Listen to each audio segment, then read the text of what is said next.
আজকের প্রধান অতিথি বিএনপির ভারপ্রাপ্ত চেয়ারম্যান জনাব তারেক রহমান এখন বক্তব্য রাখবেন। ধন্যবাদ নয়ন। বিসমিল্লাহির রহমানির রহিম।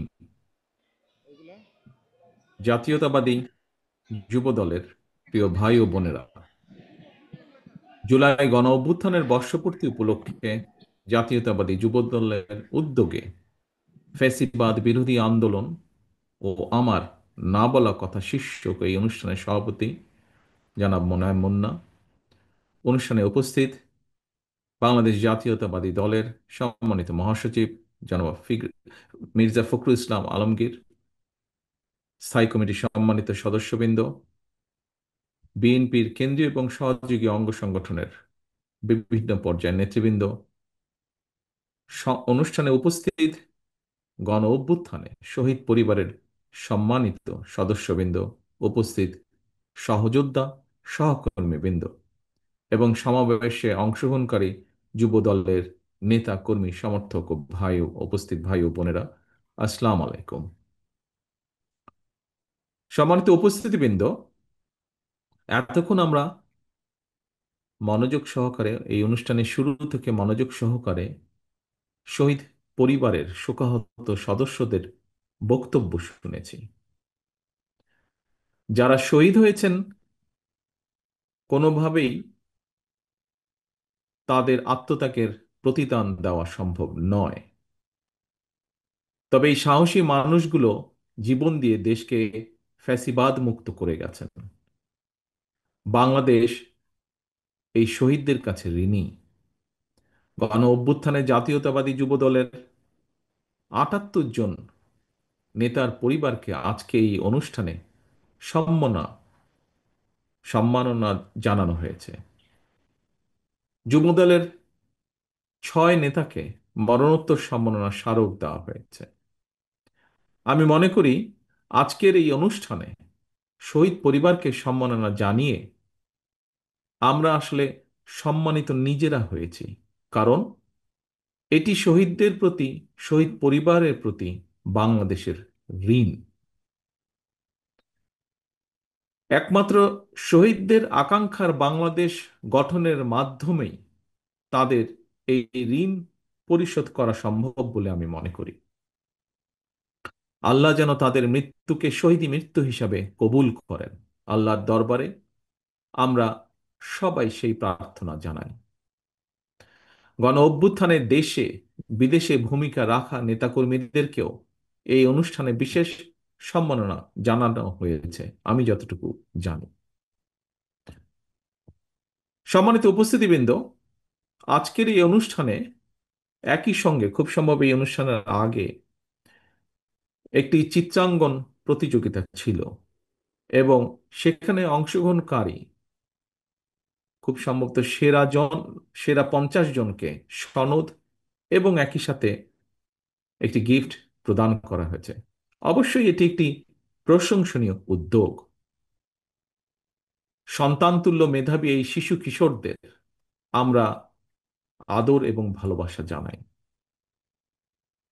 শিশু কিশোর চিত্রাঙ্কন প্রতিযোগিতায় আমি যতটুকু জেনেছি প্রায় ১,৫০০-এর মতন শিশু কিশোর অংশগ্রহণ করেছিল। উপস্থিতিবৃন্দ, বর্তমানে ফোন, কম্পিউটার, ভিডিও গেম সহ নানা রকম ইলেকট্রনিক্স আইটেম শিশুদের মনোযোগের কেন্দ্রবিন্দুতে ব্যাপক প্রভাব বিস্তার করেছে, শুধু বাংলাদেশে নয়, পুরো পৃথিবীব্যাপী। এমন পরিস্থিতিতে শিশু কিশোর যারা চিত্রাঙ্কন প্রতিযোগিতায় এমন একটি সৃজনশীল কাজে অংশ নিয়েছে, আমি মনে করি খুব সম্ভবত বোধহয় তাদের পুরস্কার পাওয়ার জন্য এটাই যথেষ্ট। সেজন্যই ১,৫০০ শিশু কিশোর যারা এই চিত্রাঙ্কন প্রতিযোগিতায় অংশগ্রহণ করেছে তাদের প্রত্যেককে যদি বই সহ একটি ছোট হলেও একটি পুরস্কার পৌঁছে দেওয়া যায়, মনে হয় সেটি বোধহয় ভালো হবে। আমি যুবদলের নেতৃবৃন্দকে এই বিষয়টি বিবেচনা করার জন্য অনুরোধ করব। সম্মানিত উপস্থিতিবৃন্দ, আজকের এই শিশু কিশোরদের মধ্যেই কিন্তু লুকিয়ে আছে আমাদের ভবিষ্যৎ বাংলাদেশ। এই শিশু কিশোরদের মধ্যেই লুকিয়ে আছে প্রতিভা। আপনাদের অনেকেরই নিশ্চয়ই মনে আছে, স্বাধীনতার ঘোষক শহীদ রাষ্ট্রপতি জিয়াউর রহমান শিশু কিশোরদের নিয়ে নতুন কুড়ি নামে একটি ট্যালেন্ট হান্ট প্রতিযোগিতা চালু করেছিলেন। আমি জানি না, তবে এখানে যেহেতু আজ বহু মানুষ উপস্থিত আছেন, হয়তোবা আপনাদের মধ্যে এখানে কেউ না কেউ হয়তোবা আছেন যারা নতুন কুড়ির সদস্য ছিলেন, হয়তো খুব সম্ভব। শিশু কিশোরদের নিয়ে এ ধরনের একটি সুন্দর আয়োজনের জন্য আমি আবারও যুবদলকে বিশেষভাবে ধন্যবাদ জানাই। কারণ এখানে কয়েকজন বক্তা বলেছেন, খুব সম্ভব মহাসচিব সাহেবও ওনার বক্তব্যে কিছুটা তুলে ধরেছেন, আমরা রাজনীতির যে গুণগত পরিবর্তনের কথা বলছি, আজকের এই যে চিত্রাঙ্কন প্রতিযোগিতা বা আজকের এই সামগ্রিক অনুষ্ঠান, তার একটি প্রতিফলন বলে আমি মনে করি। ভবিষ্যতে শিশু কিশোরদেরকে নিয়ে এই ধরনের আরো সুন্দর সৃজনশীল অনুষ্ঠান আয়োজিত হবে, এটি ব্যক্তিগতভাবে আমার একটি বিশ্বাস, প্রত্যাশা।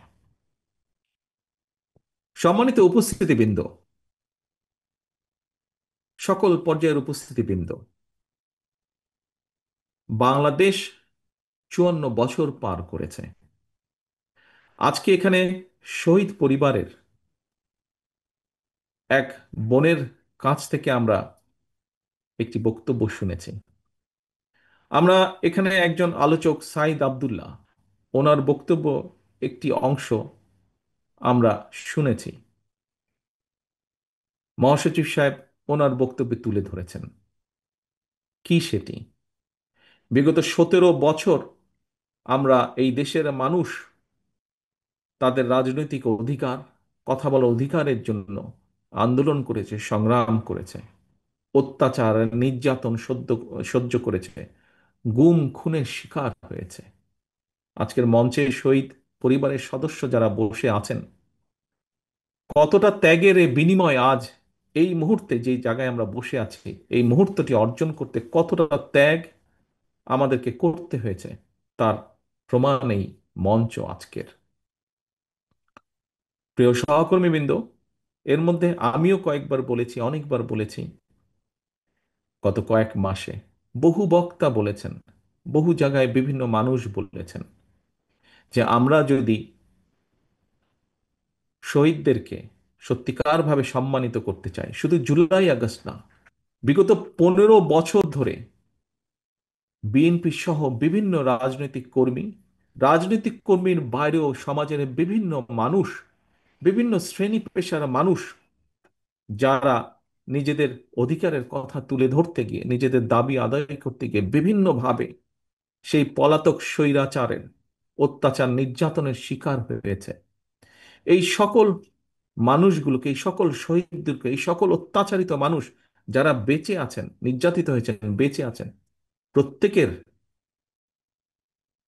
সেই ত্যাগের প্রতি যদি আমাদেরকে সম্মান জানাতে হয়, তাহলে অবশ্যই আমাদেরকে সামনে বাড়তে হবে, আমাদেরকে সামনে এগোতে হবে, এই দেশকে সামনে নিয়ে যেতে হবে।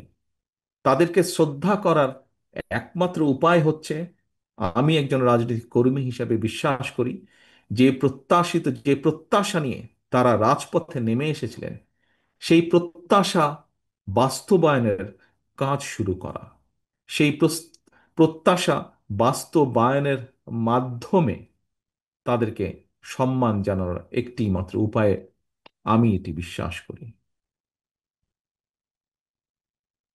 প্রিয় সহকর্মীবৃন্দ, সম্মানিত উপস্থিতিবৃন্দ, পরিষ্কারভাবে একজন রাজনৈতিক কর্মী হিসাবে আমি যেমন বুঝি, পরিষ্কারভাবে এখানে প্রত্যেকটি মানুষ অনুধাবন করেন, বাংলাদেশের জনগণ পরিবর্তন চায় এখন। আর স্বপ্ন কিংবা প্রতিশ্রুতি নয়, জনগণ এবার প্রতিশ্রুতির বাস্তবায়ন চায়।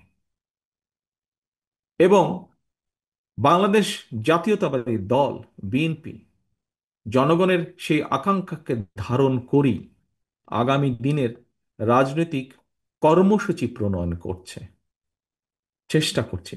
আমরা আমাদের নেতা কর্মী, আমাদের দলের ভেতরে, দলের বাইরে, বিভিন্ন বিশেষজ্ঞ যারা আছেন তাদের সাথে বিভিন্ন বিষয়ে আমরা আলোচনা করছি, কাজ করছি।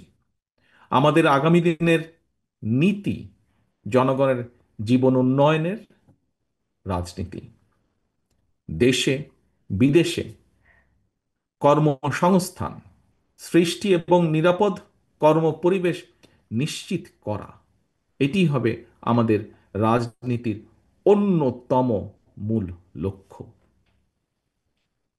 অর্থাৎ মানুষের ভোটের অধিকারকে যেরকম নিশ্চিত করা, মানুষের বাক স্বাধীনতাকে যেমন নিশ্চিত করা, একই সাথে সমাজের দেশের প্রত্যেকটি মানুষ যার যেই যোগ্যতা, যার যেই মেধা, সেই হিসাবে তাকে তার অবস্থান থেকে অর্থনৈতিক স্বাধীনতা বা স্বাবলম্বী করে গড়ে তোলা অর্থনৈতিকভাবে।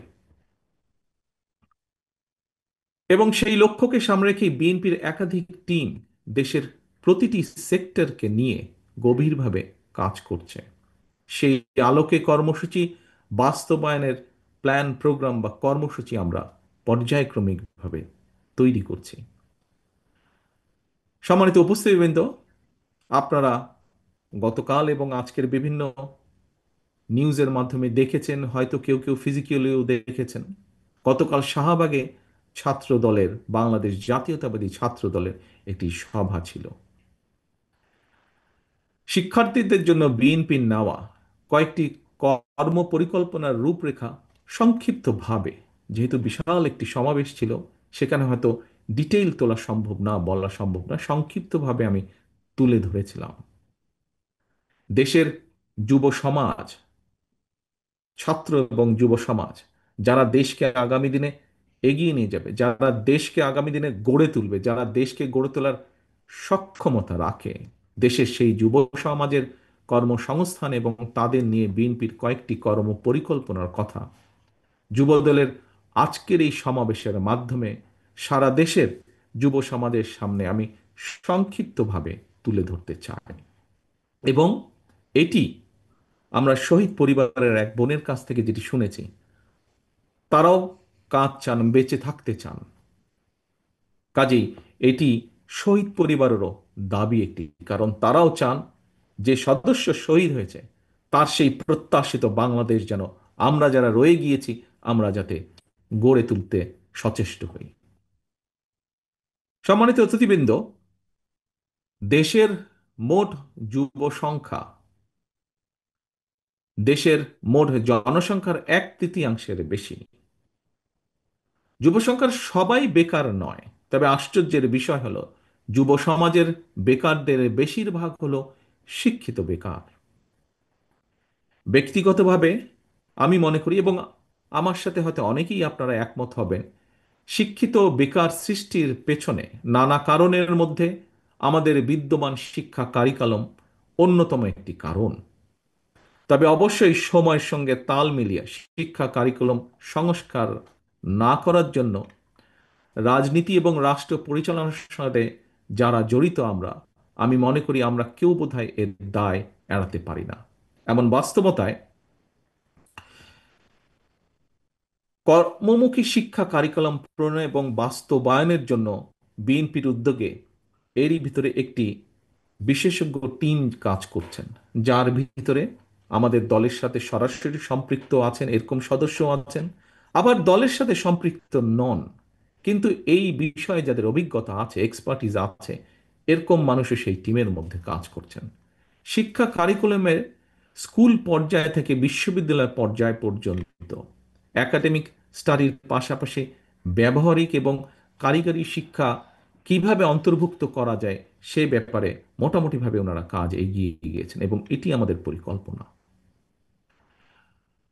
সম্মানিত উপস্থিতিবৃন্দ, শুধুমাত্র শিক্ষা ক্ষেত্রেই নয়, ইনশাল্লাহ জনগণের রায় বিএনপি রাষ্ট্র পরিচালনার দায়িত্ব পেলে আগামী দিন জনগণের জীবনমানের উন্নয়নের লক্ষ্যে নারী পুরুষ সবার জন্য নৈতিক মূল্যবোধ সমৃদ্ধ কর্মমুখী শিক্ষা ব্যবস্থা চালু, গ্রামীণ উন্নয়নে তথ্য প্রযুক্তির সর্বোচ্চ ব্যবহার, ক্ষুদ্র ও কুটির শিল্পের বিকাশ পরিকল্পনা, আমাদের ব্যাপক প্রশিক্ষণ কর্মসূচি চালু, দক্ষ জনশক্তির রফতানি সহ এই মুহূর্তে জনশক্তি রফতানি প্রচুর মানুষ বিদেশে আছেন, তবে আহ, দুঃখজনকভাবে যেই জনশক্তি বিদেশে আছেন অধিকাংশ নন টেকনিক্যাল আমাদের। এবং এই জনশক্তিকে যেটি যাচ্ছে তাদেরকে প্রশিক্ষণের মাধ্যমে, স্কিল লেবার তৈরির মাধ্যমে দেশের প্রত্যেকটি সেক্টরকে নিয়ে বিএনপির বিভিন্ন টিম এরই মধ্যে সুনির্দিষ্ট পরিকল্পনা তৈরির কাজ করছে। গতকাল আমি বলেছি, আজও আপনাদের সামনে আমি আবারও তুলে ধরতে চাই। কি সেটি? আমাজন, ইবে কিংবা আলিবাবার মতন যে বিখ্যাত অনলাইন যে বিজনেস প্ল্যাটফর্ম আছে, বাংলাদেশে উৎপাদিত ক্ষুদ্র এবং কুটির শিল্প পণ্য সরবরাহের সুযোগ রয়েছে এইসব প্ল্যাটফর্মে। এই সুযোগ এবং সম্ভাবনাকে কাজে লাগিয়ে দেশে ক্ষুদ্র এবং কুটির শিল্পের উৎপাদন এবং বিপণনের কিভাবে করা যায় সেই ব্যাপারেও আমরা আমাদের পরিকল্পনাগুলো বা প্ল্যানিংগুলো আমরা তৈরি করছি। কারণ এখানে একটি বিষয় বোধহয় আমাদেরকে এইভাবে বিবেচনা করতে হবে, সম্মানিত উপস্থিতিবৃন্দ, বাংলাদেশ একটি জনবহুল দেশ। হ্যাঁ, আমরা এর আগে দেখেছি, স্বৈরাচারের আমলে দেখেছি বহু টাকা খরচ করে কিছু কিছু প্রজেক্ট তারা তৈরি করেছে। কিন্তু আমাদের দরকার আমাদের দেশের মানুষগুলোকে, যারা যোগ্য মানুষ, যুব সমাজকে কর্মসংস্থানের ব্যবস্থা করা। কাজেই বহু বড় একটি প্রকল্প করার চাইতে আমরা মনে করি যদি আমরা ছোট ছোট উদ্যোক্তা তৈরি করতে পারি, এন্টারপ্রেনার তৈরি করতে পারি, যারা ছোট ছোট কুটির শিল্প তৈরি করবেন, মাঝারি শিল্প তৈরি করবেন, যারা আবার বহু মানুষকে কর্মসংস্থানের ব্যবস্থা করে দেবেন, তাহলে দেশের যুব সমাজ সহ সমাজের বিভিন্ন মানুষের কর্মসংস্থান আমরা করতে পারবো। সেজন্যই আমরা এই পরিকল্পনাগুলো গ্রহণ করছি। সম্মানিত উপস্থিতিবৃন্দ, নারী কিংবা পুরুষ যারাই ব্যক্তি উদ্যোগ কিংবা গ্রুপ ভিত্তিক প্রচেষ্টায় ক্ষুদ্র এবং কুটির শিল্পের উৎপাদন অথবা উদ্যোক্তা তরুণ যুবকদের স্টার্ট আপ বিজনেস চালুর উদ্যোগ গ্রহণ করবেন, আমরা ইনশাল্লাহ সরকার গঠনে সক্ষম হলে এদেরকে আমরা রাষ্ট্রীয়ভাবে অর্থনৈতিক বা আর্থিক সহায়তা প্রদানের বিষয়টি কিভাবে করা যায় সে ব্যাপারেও আমরা কাজ করছি। আমাদের টিম এ ব্যাপারেও কাজ করছেন। এর পাশাপাশি এর পাশাপাশি কর্মক্ষম জনসংখ্যাকে জনসম্পদে রূপান্তর করার লক্ষ্যে আমরা আমাদের যে চিন্তাটি রয়েছে সেটি হচ্ছে দেশের বিভিন্ন জায়গায়, প্রথমেই হয়তো একদম জেলাবাড়ি সম্ভব হবে না, খুব সম্ভব আমরা চেষ্টা করব বড় বিভাগবাড়ি এবং বড় জেলাবাড়ি ব্যাপক প্রশিক্ষণের ব্যবস্থা করতে। কি প্রশিক্ষণ? এর ভিতরে plumbing, electrician, mechanic, dental hygienist অথবা মেডিকেল টেকনিশিয়ান এর মতন এই ধরনের, এর ছাড়াও স্বল্প মেয়াদী ট্রেডিং কোর্স, এইগুলো চালু করা যায় কিনা বা কিভাবে চালু করা যায়। কারণ এইসব কোর্স প্রণয়ন এবং বাস্তবায়ন পরিকল্পনা নিয়ে এর ভিতরে আমরা কাজ করছি, এবং যা আমরা দেখতে পাচ্ছি যে এইগুলোর মাধ্যমে আমরা বহু মানুষকে দেশের ভিতরে যেমন কর্মসংস্থানের ব্যবস্থা করে দেওয়া সম্ভব হবে, একইভাবে আমরা দক্ষ বা স্কিল লেবার আমরা পাঠাতে পারবো, যেটা ভ্যালু অ্যাড করবে। আরো অধিক সংখ্যক বৈদেশিক মুদ্রা তারা আমাদেরকে পাঠাতে সক্ষম হবে। সম্মানিত উপস্থিতিবৃন্দ, বিশ্বায়নের বর্তমান সময়ে দক্ষ মানুষের জন্য অনেক দেশেই সম্ভাবনার সকল দরজা কিন্তু খোলা। তবে এই সুযোগকে যদি আমাদের দেশের সন্তানদেরকে, আমাদের দেশের মানুষকে কাজে লাগাতে হয়, তাহলে ভাষা জানা থাকাটা খুব জরুরি প্রয়োজন। এই কারণেই স্কুলের শিক্ষার্থীদের পাশাপাশি আগ্রহী তরুণ যারা স্কুলের গণ্ডি পেরিয়ে এসেছেন বা ইন্টারমিডিয়েটের গণ্ডি বা ডিগ্রির গণ্ডি পেরিয়ে এসেছেন, এরকম বহু তরুণ আছেন যাদের কর্মসংস্থানের প্রয়োজন, যুবকদের কর্মসংস্থানের প্রয়োজন, কিন্তু শিক্ষা গণ্ডি পেরিয়ে এসেছেন। এই মানুষগুলোকে বিভিন্ন আন্তর্জাতিক ভাষায়, বাংলা ভাষার পাশাপাশি ইংরেজি, আরবি, Mandarin, Japanese, French, Germany, Italian, বিশ্বের বহুল প্রচলিত ভাষা শেখানোর জন্য আমরা ভাষা শিক্ষা কোর্স চালু করব, যেটি শুধু ঢাকা শহরে সীমাবদ্ধ থাকবে না, এটিকে আমরা ডিস্ট্রিক্ট লেভেল, বিভাগ লেভেল পর্যন্ত আমরা ছড়িয়ে দিতে চাই জিনিসটিকে। ল্যাঙ্গুয়েজ সেন্টারে স্বল্পমেয়াদী ভাষা শিক্ষা কোর্স শেখানোর জন্য দেশে এবং বিদেশ থেকে আমরা চেষ্টা করব দেশের মধ্যেই রাখতে, যদি প্রয়োজন হয় আমরা বিদেশ থেকেও শিক্ষক নিয়োগ আমরা দিব। এছাড়াও কিন্তু এই মুহূর্তে দেশে বিদেশ ফেরত অনেকেই রয়েছেন যাদের বিভিন্ন দেশের ভাষা জ্ঞান রয়েছে। আমরা তাদেরকেও শিক্ষক হিসাবে পার্ট টাইম শিক্ষকতার সেই সুযোগটা কিভাবে দেওয়া যায় সেটির ব্যাপারে আমরা চিন্তা ভাবনা করছি, বা আমাদের টিম সে ব্যাপারেও কাজ করছেন। সম্মানিত অতিথিবৃন্দ, মাতৃভাষার পাশাপাশি বিদেশি কোনো ভাষার উপরে প্রাথমিক দক্ষতা অর্জন করতে পারলে আমার কাছে মনে হয় বিশ্বের অনেক দেশেই কিন্তু সহজেই কর্মসংস্থান করা সম্ভব। বিশ্বের অনেক দেশে বিভিন্ন সেক্টরে দক্ষ এবং প্রশিক্ষিত কর্মীর প্রয়োজন রয়েছে। দক্ষ এবং প্রশিক্ষিত কর্মীর প্রয়োজন রয়েছে। অনেকেই প্রশ্ন করতে পারেন যে আপনারা যে এগুলা করবেন, তারপরে এই মানুষগুলো কোথায় যাবে, কিভাবে তারা বিদেশে চাকরি পাবে, বা এই ব্যবস্থাটা কিভাবে কি হতে পারে। আমরা এর মধ্যে কাজ করছি যে প্রয়োজনে বাংলাদেশের দূতাবাসগুলোর মাধ্যমে সংশ্লিষ্ট দেশের চাহিদা, যেমন ধরুন জাপানে যাবে আগামী 5 থেকে 10 বছর, জাপানে কি কি ধরনের মানুষের প্রয়োজন আছে সেটি আমরা আমাদের দূতাবাসগুলোর মাধ্যমে এই ইনফরমেশন ডাটাগুলো আমরা জোগাড় করার চেষ্টা করব, এবং ঠিক সেইভাবে আমরা সেই মোতাবেক আমরা আমাদের সেই মানুষগুলো, ধরেন আগামী 10 বছর জাপানে হয়তো 10 লক্ষ শ্রমিক নিবে বিভিন্ন ক্যাটাগরির, আমরা ঠিক সেভাবে করে আমাদের 10 লক্ষ মানুষকে আমরা তৈরি করব। আমরা কর্মক্ষম বেকার যুবশক্তিকে সংশ্লিষ্ট ওই বিষয় প্রশিক্ষণ দিব, দক্ষ জনশক্তিতে আমরা রূপান্তর করব।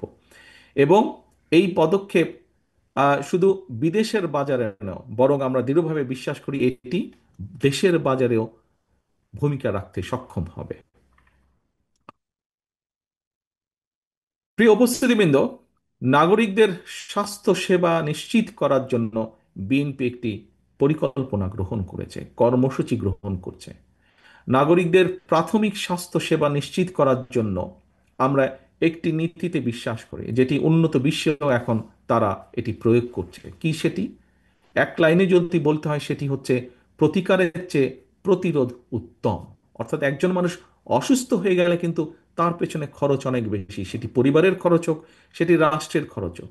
কিন্তু কিছু কিছু নলেজের মাধ্যমে, কিছু ইনফরমেশনের মাধ্যমে যদি একজন মানুষ সুস্থ থাকতে পারেন, তাহলে কোনো কারণে যদি অসুস্থ হয়ে যায় কেউ, বরঞ্চ সেই মানুষটিকে ডাক্তার, নার্স বা সরকার বা সরকারের পক্ষ থেকেও যদি হেলথের জন্য যে রিসোর্স থাকে সেটির উপর চাপ কম পড়বে। সেই জন্যই আমরা যেতে চাইছি একটি স্লোগানে এবং সেই নীতিতে, প্রতিকারের চেয়ে প্রতিরোধ উত্তম।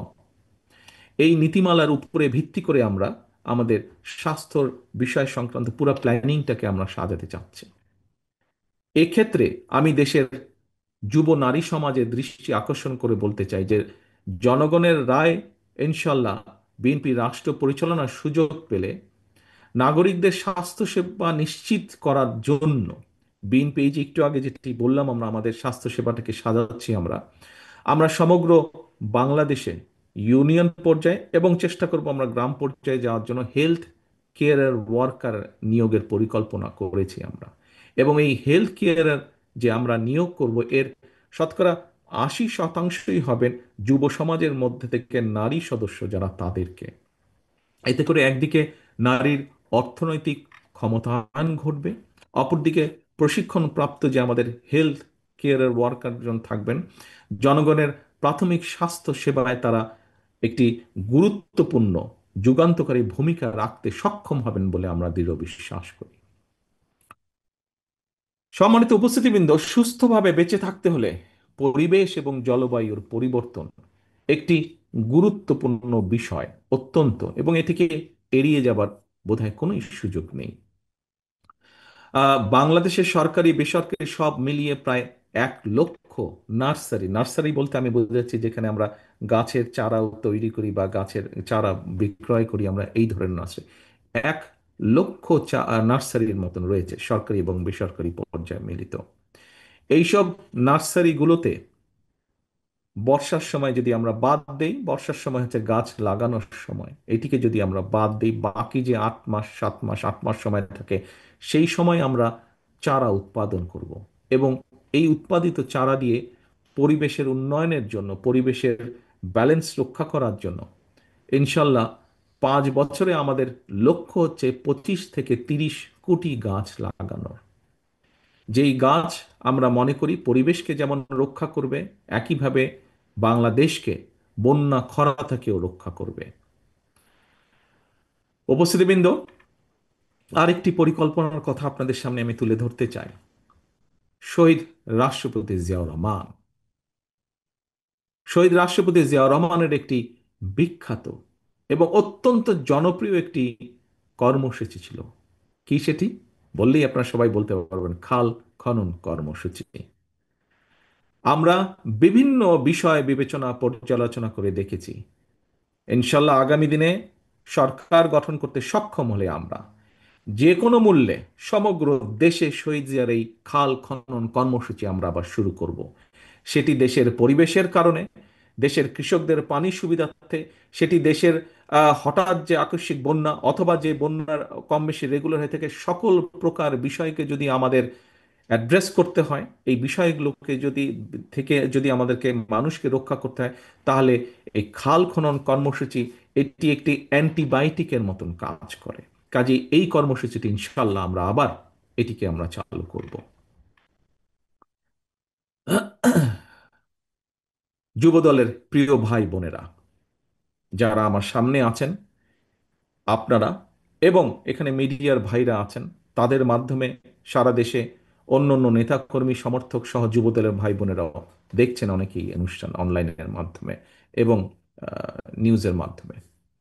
আমি আপনাদের সামনে দীর্ঘ রাজনৈতিক বক্তৃতা হয়তো দিতে পারতাম, সময় পার করতে পারতাম, কিন্তু আমি আগেই বলেছি, আবারও বলছি, আমি বিশ্বাস করি এই মুহূর্তে বাংলাদেশের মানুষ কথামালার রাজনীতি আর চাচ্ছে না। তারা একটি পরিবর্তন চাচ্ছে, প্রতিশ্রুতি চাচ্ছে না, বরং প্রতিশ্রুতির বাস্তবায়ন চাচ্ছে। জনগণ এখন সুস্থ পরিকল্পনা গ্রহণ এবং প্রতিশ্রুতির বাস্তবায়ন চায়, এবং জনগণের সেই প্রত্যাশা পূরণের লক্ষ্যে বিএনপি জনগণের জীবন মান উন্নয়নের সুনির্দিষ্টভাবে কতগুলো পরিকল্পনা গ্রহণ করছে। বহু কিছু করার আছে, বাট শুরু করতে হবে এক জায়গা থেকে, এবং যেগুলো বেসিক জিনিস আমরা সেখান থেকে শুরু করতে চাই। গতকাল ছাত্রদল আয়োজিত অনুষ্ঠানে শিক্ষার্থীদের কর্মসংস্থান নিয়ে কিছু পরিকল্পনা তুলে ধরেছিলাম। আজ যুব সমাবেশে, এই সমাবেশে, যুবদলের এই সমাবেশে আপনাদের মাধ্যমে দেশের যুব সমাজের উদ্দেশ্যে আরো কিছু আমি পরিকল্পনা তুলে ধরেছি আপনাদের সামনে।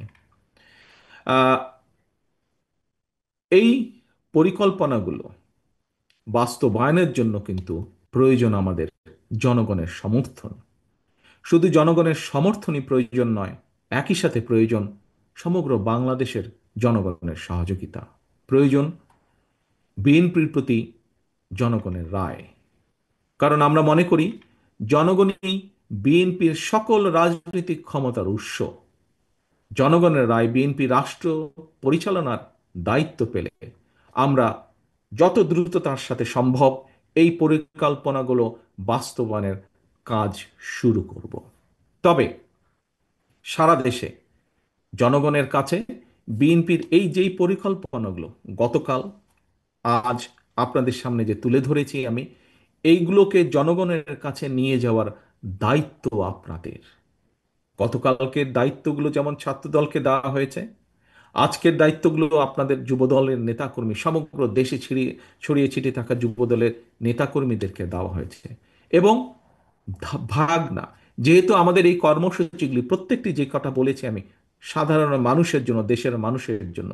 আপনি যুবদল হন, আপনি স্বেচ্ছাসেবক হন, আপনি ছাত্রদল হন, আপনি বিএনপি হন, আপনি মূল দল হন, আপনি মহিলা দলের কর্মী হন, আপনি আইনজীবী ফোরামের সদস্য হন, যেই হন না কেন, অর্থাৎ আপনি যে শহীদ জিয়ার আদর্শে বিশ্বাস করেন, দেশনেত্রী খালেদা জিয়াকে যে নেত্রী হিসেবে মেনে নিয়েছেন, আপনাদের সকলের দায়িত্ব আমাদের এই পরিকল্পনাগুলো জনগণের সামনে তুলে ধরা, জনগণের কাছে নিয়ে যাবার। কারণ জনগণের রায় আমাদের প্রয়োজন, জনগণের সমর্থন আমাদের প্রয়োজন, জনগণের সহযোগিতা আমাদের প্রয়োজন মানুষের জন্য নেওয়া এই কর্মসূচিগুলো বাস্তবায়নের জন্য। এবার আমি সারা দেশে যুবদলের নেতাকর্মীদের উদ্দেশ্যে কয়েকটি কথা বলতে চাই। বিগত দেড় দশকের ফ্যাসিবাদ বিরোধী আন্দোলনে যুবদলের নেতাকর্মীরা নির্যাতন নিপীড়ন উপেক্ষা করেও রাজপথে আন্দোলনে সক্রিয় ছিলেন। আন্দোলন করতে গিয়ে ফ্যাসিবাদী সরকারের পতিত পলাতক ফ্যাসিবাদী সরকারের শত নির্যাতনেও নিপীড়নেও যুবদল পিছিয়ে যায়নি, রাজপথ ছেড়ে যায়নি তারা। শুধুমাত্র জুলাই আগস্টের গণ অভ্যুত্থানে যুবদলের ৭৮ জন নেতাকর্মী শহীদ হয়েছেন। জনগণ আপনাদের সঙ্গে ছিল, আপনাদের প্রতি জনগণের বিশ্বাস ছিল। এই কারণেই আপনারা সাহসের সঙ্গে প্রতিবাদ প্রতিরোধ গড়ে তুলতে পেরেছেন। সুতরাং আপনাদের প্রতি জনগণের সেই আস্থা ও বিশ্বাস ধরে রাখুন। মনে রাখবেন, জনগণের আস্থা অর্জন করতে পারলে আপনি নেতা, জনগণ প্রত্যাখ্যান করলে আপনি নেতা নন। প্রিয় সহকর্মীবৃন্দ, আমি আবারও বলছি, জনগণের আস্থা অর্জন করতে পারলে আপনি নেতা, জনগণ প্রত্যাখ্যান করলে আপনি নেতা নন। একজন রাজনৈতিক কর্মী হিসাবে আমার কয়েক দশকের রাজনৈতিক অভিজ্ঞতার আলোকে একটি বিষয় আপনাদের মনোযোগ আকর্ষণ করতে চাই। কি সেটি?